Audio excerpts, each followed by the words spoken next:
வணக்கம். நான் உங்க ஜோதிடாசான் வஜ்ரம் அருள்ராம். என்னதான் நடக்குமோ நடக்கட்டும். நமக்குன்னு ஒரு நேரம் வரும்ல, அப்ப பார்த்துக்கலாம். உங்களுக்கான நேரம் வரும் வரைக்கும் காத்திருந்து காரியத்தை ஆற்றக்கூடியவங்க தாங்க நீங்க. யாருங்க நீங்க? நீங்க தாங்க மகர ராசிக்காரவங்க. மகர ராசிக்காரர்களே, உங்களுக்கான பலன்தான் இன்றைய பலன். இந்த பதிவுல முழுக்க முழுக்க உங்களுடைய எதிர்பார்ப்புகளுக்கு உண்டான பதில்கள் அத்தனையும் இருக்கும். பதிவை பாருங்க. அது மட்டுமல்ல, தனுசு ராசிக்காரர்களே, உங்களுக்கான பரிகார பலன்களும் இந்த பதிவுல இருக்கு. கடைசியில கொடுத்துருக்கேன். பதிவை பொறுமையா பாருங்க. அதற்கு முன்னே நம்ம சேனலை புதுசா பார்க்குறீங்கன்னா நம்ம சேனலை பத்தி அவங்களுக்கு ஒரு சில வார்த்தைகள் சொல்லிக்கிறேன்.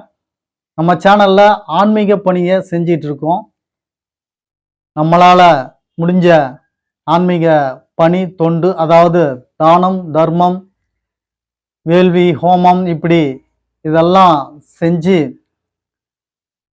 நற்காரியங்களை ஆற்றிக்கிட்டு இருக்கோம். இதுல கிடைக்கக்கூடிய புண்ணியங்கள் அத்துணையும் நம்மளுடைய சப்ஸ்கிரைபருக்கும் வந்து சேரணும் அப்படின்ற ஒரு எண்ணத்துல தான் உங்களையும் நம்ம இணைச்சிருக்கோம். நீங்க செய்ய வேண்டியதெல்லாம் ஒண்ணே ஒண்ணுதான். நம்ம சேனலை உங்களுடைய உறவுகள், சொந்தங்கள் மற்றும் அக்கம் பக்கத்தாரிடம் உள்ளவர்களுக்கு எடுத்து சொல்லி சேனலை சப்ஸ்கிரைப் பண்ண சொல்லுங்க. அப்படியே நீங்களும் மறக்காம சப்ஸ்கிரைப் பண்ணிருங்க. பெல் பட்டனை அழுத்திக்குவாங்க. லைக் பண்ணுங்க, ஷேர் பண்ணுங்க. வாங்க பதிவுக்குள்ளார போலாம்.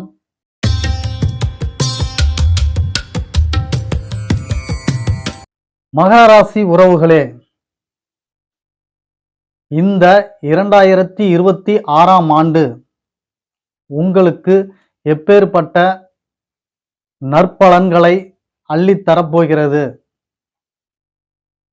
என்பதை பற்றி தான் இந்த பதிவுல நாம பார்க்க போறோம். இந்த வருடத்துல 3 கிரகங்கள் பெயர்ச்சி ஆகுது. ஒன்று குரு பகவான், மற்ற 2 கிரகங்கள் ராகு, கேது.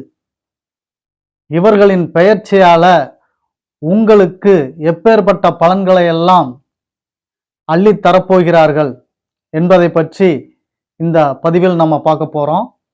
குரு பகவானுக்கு உண்டான பதில்களை நாம இந்த பதிவுல பார்க்க போறோம். ராகு, கேது இவர்களுக்கு உண்டான பதிவுகள் நான் அடுத்தது தனியா சிறப்பாக போட போறேன். அதுல விரிவாவே பார்த்துக்கலாம். இந்த பதிவுல குரு பகவான் பெயர்ச்சியாகி உங்க ராசிக்கு என்ன பலன் கொடுக்கிறார் அப்படின்றத மட்டும் பார்த்துடலாம். சரி அன்பர்களே, உங்களுக்கான பலன்கள் விட்டு போன பெயர், புகழ், அந்தஸ்து, கௌரவம் அத்துணையும் உங்களை நாடி தேடி ஓடி வந்துகிட்டே இருக்குங்க. ஜூலை மாசத்துல குரு பகவான் பெயர்ச்சி ஆகிறாரு. அதிலிருந்து உங்களுக்கு வசந்த காலம்தான். நீங்க நினைச்சதெல்லாம் நடக்கும். தொட்டது அத்தனையும் சக்சஸ் தான். இப்பேற்பட்ட நிலைய குரு பகவான் பெயர்ச்சியால தரப்போகிறார். உங்களுடைய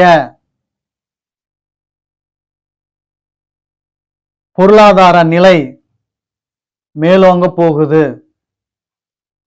உங்களுடைய அதிகாரம் மீண்டும் வரப்போகுது. இதையெல்லாம் இந்த குரு பகவான் இந்த வருடத்தில் தரப்போகிறார். அடுத்து பார்த்தீங்கன்னா, வெளி உறவு தொடர்புகளால வெளி உறவுகள் உங்களுக்கு பலப்படும். வெளி உறவுகளால உங்களுக்கு நல்ல காரியமும் நல்ல செயலும் நடக்கும். நல்ல செய்திகள் வந்து சேரும். மொபைல்ல, மெயில்ல இந்த மாதிரியான தொடர்புகளால உங்களுக்கு நற்செய்தி அதிகமா இருக்கு. காத்துக்கிட்டு இருங்க. அதே போல சகோதர உறவால பாதிச்சிட்டு இருந்தவங்களுக்கு சகோதர உறவு பலப்பட போகுது. பிரிஞ்சிருந்த சகோதரன் தானாகவே வந்து பேசவிருக்கிறார். நட்புக்கரம் நேசக்கரம் நீட்டுவார். அதற்குண்டான காலகட்டமும் இந்த வருடம்தான் உங்களுக்கு. ரொம்ப நாளா ஏதோ மன அச்சம், மன பயம், மனசுல துணிவில்லை, தன்னம்பிக்கை இல்லை அப்படின்னு சொல்லி இருந்துகிட்டு இருந்தவங்களுக்கு எல்லாம் விடிவு காலம், தன்னம்பிக்கை, கான்ஃபிடென்ட் வந்து உங்களுக்கு வந்துடுச்சு. மனோ தைரியம் அப்படி வந்துடுச்சு. வந்து சிறப்பாக செயலாற்றுவீங்க. அதே போல பார்த்தீங்கன்னா லாபஸ்தானம் கடந்த காலம் வரைக்கும் நீங்க விரய செலவு அதிகமாக பண்ணிட்டு இருப்பீங்க. இந்த விரய செலவெல்லாம் கட்டுக்குள்ள கொண்டாந்து இந்த வருஷத்துல சேமிப்புன்றது அதிகரிக்கிறதுக்கு உண்டான வாய்ப்புகள் இருக்குங்க. பேங்க் பேலன்ஸ் உயரும், சேமிப்பு அதிகமாகும்.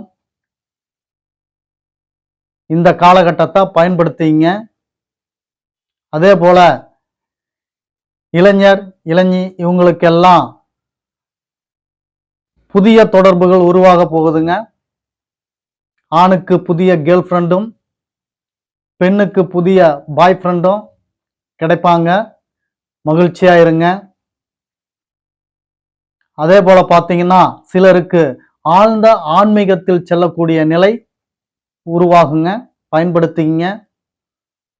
ஆன்மீகம் ஓகே, அது என்னங்க ஐயா ஆழ்ந்த ஆன்மீகம் அப்படின்னு சொல்லி நீங்க கேட்கறது புரியுது. ஒரு கோயில்ல பெருக்கி விடுறது, வெள்ளை அடிக்கிறது, குப்பை அகற்றுறது, இதெல்லாம் கோவில் பணி அப்படின்னு சொல்லி வச்சுக்கிட்டீங்கன்னா, கோவில் கருவறைக்குள் பணிவிடை செய்வது, இது போன்ற நிலையை வந்து ஆழ்ந்த ஆன்மீகம் அப்படின்னு சொல்லுவாங்க. இறைவனை நினைத்து தியானத்தில் அமர்ந்து இறைவனுக்கு தொண்டு செய்வதும் ஆழ்ந்த ஆன்மீகம்தான். இது போன்ற நிலைய சிலருக்கு இந்த வருடம் குரு பகவான் பெயர்ச்சி தரப்போகுது. இப்பேற்பட்ட பலன்கள் அத்துணையும் உங்களுக்கு இந்த வருடம் சிறப்பாக கிடைக்க எல்லாம் வல்ல குரு பகவான் அருள் புரிகிறார். அடுத்தது பார்த்தோம்னா தனுசு ராசிக்காரர்களுக்கு பரிகார பலன்களை சொல்லிடலாம். தனுசு ராசிக்காரர்களே, உங்களுக்கான பரிகார பலன்கள் குடும்பத்துல சண்டை சச்சரவு, சொந்த பந்தத்துக்கிட்ட பிரச்சனை, சொத்து பிரச்சனை, குடும்பத்துல கடன் தொல்லைகள், தொழில்ல சரிவு, தொழில் முடக்கம், இப்படியெல்லாம் பாதிப்புக்குள்ளாயிட்டு இருக்கிறீங்க. நீங்க உங்களுக்குண்டான பரிகார பலன்கள் மிகவும் எளிமையானது தாங்க. நவகிரகத்துல இருக்கக்கூடிய சனி பகவான சனிக்கிழமையில் சனி ஹோரையில் வழிபட்டு வாங்க. அவரை வழிபட்டு வந்துட்டு அனுதினமும் வீட்டில் குரு பகவான வழிபட்டுட்டு வாங்க. இத நீங்க செஞ்சு பாருங்க, உங்களுக்கு உண்டான பலன்கள் கைமேல கிடைக்கும். உறவுகளே, இந்த பதிவு மிக சிறப்பா இருந்திருக்கும் அப்படின்னு சொல்லி நினைக்கிறேன். மீண்டும் அடுத்த பதிவான கும்பராசிக்கு நாளை பார்க்கலாம். அது வரைக்கும் உங்ககிட்ட நன்றி வணக்கம் சொல்கிறேன்.